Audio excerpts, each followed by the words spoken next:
आइए जानते हैं बिहार के हर जिला, हर क्षेत्र की फटाफट बड़ी खबरों को केवल 10 मिनट में। साथ ही आज के इस वीडियो में हम लोग जानेंगे कि सरकार ने कौन कौन से फैसले लिए हैं और किनको किनको पैसे मिलेंगे। साथ ही जानेंगे आज के मौसम, आधार कार्ड, पैन कार्ड और वोटर कार्ड के नियमों में क्या क्या बदलाव हुए हैं। सब कुछ आज के इस वीडियो में हम लोग जानने वाले हैं। तो वीडियो को लाइक करके चैनल को सब्सक्राइब जरूर कर दें और कॉमेंट में बताएं कि यह वीडियो आप कहां से देख रहे हैं।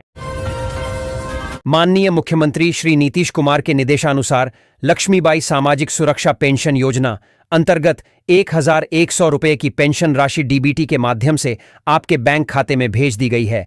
सम्राट चौधरी, उप मुख्यमंत्री, वित्त विभाग, बिहार सरकार ने किया ऐलान। केंद्र सरकार ने एलपीजी गैस सब्सिडी 2025 के तहत उपभोक्ताओं के बैंक खातों में 300 रुपये तक की राशि डायरेक्ट ट्रांसफर करना शुरू कर दिया है।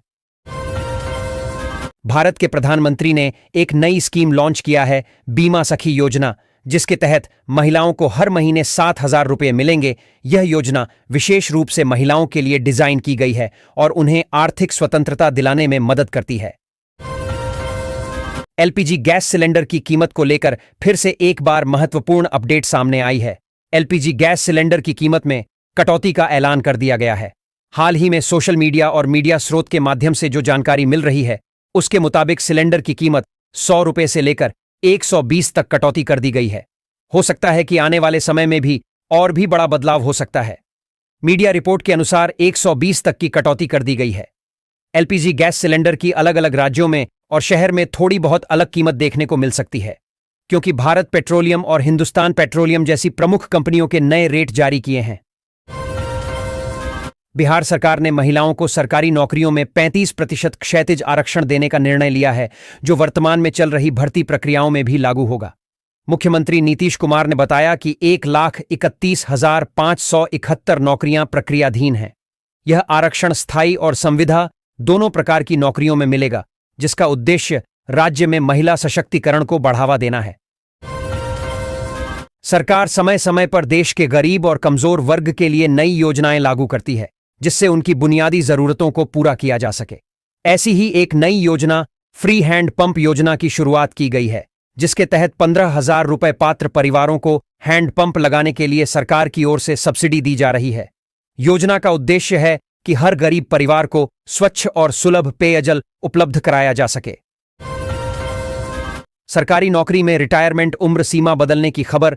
सरकार ने हाल ही में एक नए प्रस्ताव की घोषणा की है, जिसका उद्देश्य सरकारी कर्मचारियों के रिटायरमेंट की उम्र सीमा को 65 साल तक बढ़ाना है। इस कदम से उन लाखों सरकारी कर्मचारियों को लाभ होगा जो अपनी नौकरी में और अधिक समय तक सेवा करना चाहते हैं।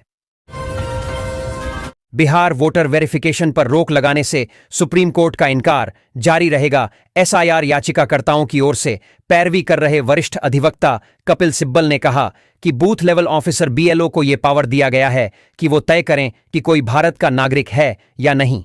केंद्र सरकार तय करेगी कि कोई व्यक्ति भारत का नागरिक है या नहीं। चुनाव आयोग ये तय नहीं कर सकता। सरकार ने हाल ही में ईपीएस 95 एम्प्लॉयज पेंशन स्कीम के तहत पेंशन राशि में ऐतिहासिक बढ़ोतरी की घोषणा की है, जिससे देश भर के लाखों प्राइवेट सेक्टर कर्मचारियों को राहत मिलने वाली है।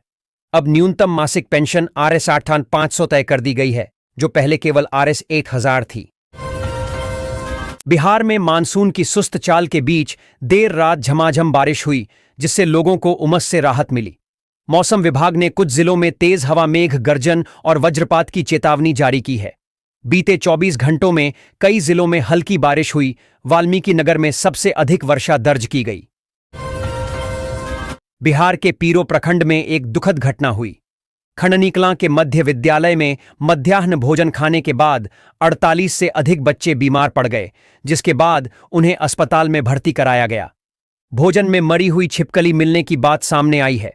जिला शिक्षा पदाधिकारी ने मामले की जांच के आदेश दिए हैं और दोषियों के खिलाफ कार्रवाई का आश्वासन दिया है।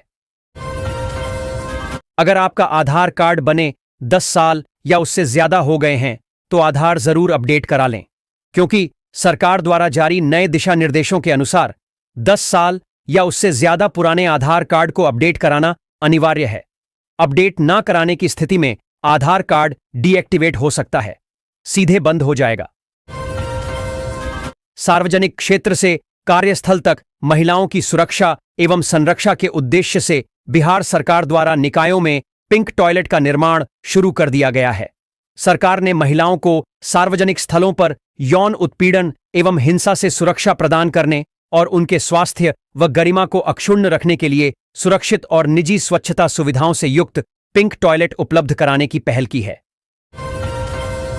मुख्यमंत्री प्रतिज्ञा योजना को नीतीश कैबिनेट से मंजूरी मिल गई है। इस योजना के तहत बिहार के 12वीं ITI और ग्रेजुएशन पास युवाओं को इंटर्नशिप करने के लिए सरकार की ओर से हर महीने 6,000 रुपये तक की राशि दी जाएगी।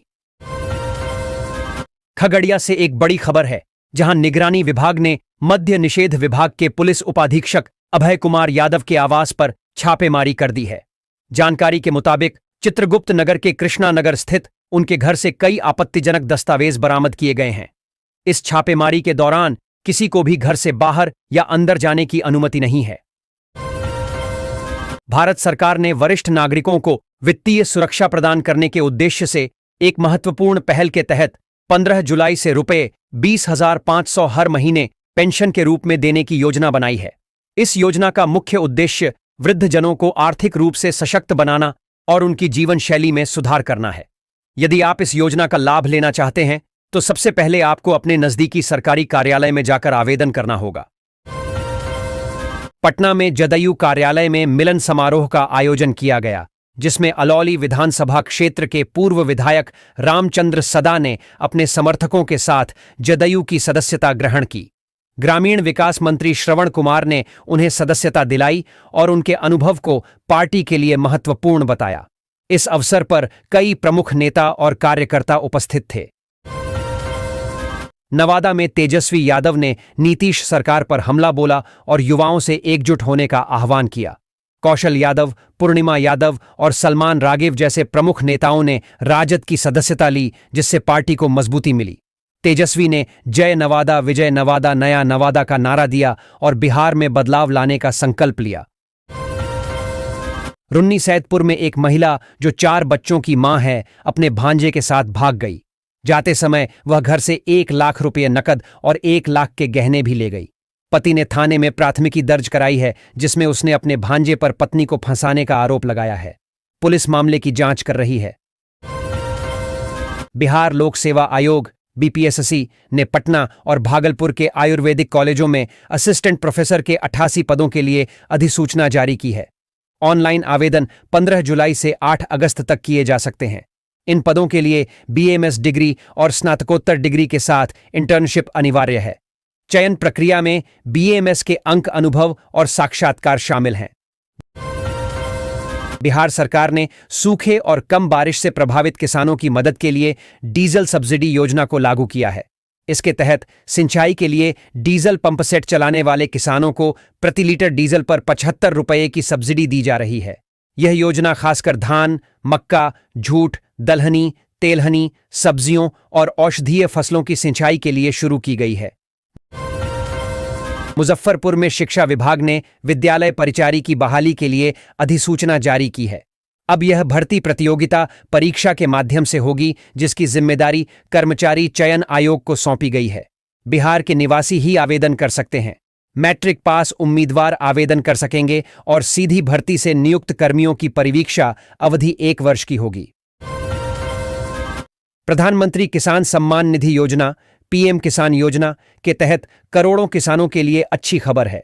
सरकार ने 20वीं किस्त के लिए 20 जुलाई 2025 को पैसे ट्रांसफर करने की तैयारी पूरी कर ली है। इस किस्त में हर पात्र किसान के बैंक खाते में 2,000 रुपये आएंगे। यह राशि सीधे DBT डायरेक्ट बेनिफिट ट्रांसफर के जरिए खाते में जमा होगी। NIHPC की ओर से ग्रेजुएट अप्रेंटिस, ITI अप्रेंटिस और डिप्लोमा अप्रेंटिस से आवेदन स्वीकार किए जा रहे हैं। NIHPC की ओर से कुल 361 योग्य उम्मीदवारों की नियुक्ति की जाएगी। अगर आप भी अप्रेंटिसशिप के लिए आवेदन करना चाहते हैं तो आप आधिकारिक वेबसाइट विजिट कर सकते हैं।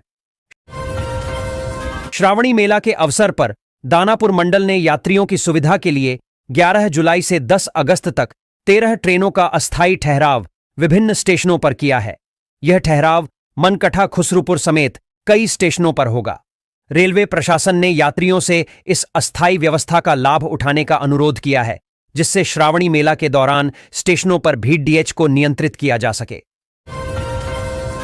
पटना में महागठबंधन के बिहार बंद के दौरान निर्दलीय सांसद पप्पू यादव को मंच पर चढ़ने से रोका गया। सुरक्षा कर्मियों ने उन्हें 2 बार मंच पर चढ़ने से रोका, जिसके बाद हल्का बल प्रयोग भी किया गया। कांग्रेस नेता कन्हैया कुमार को भी मंच पर चढ़ने से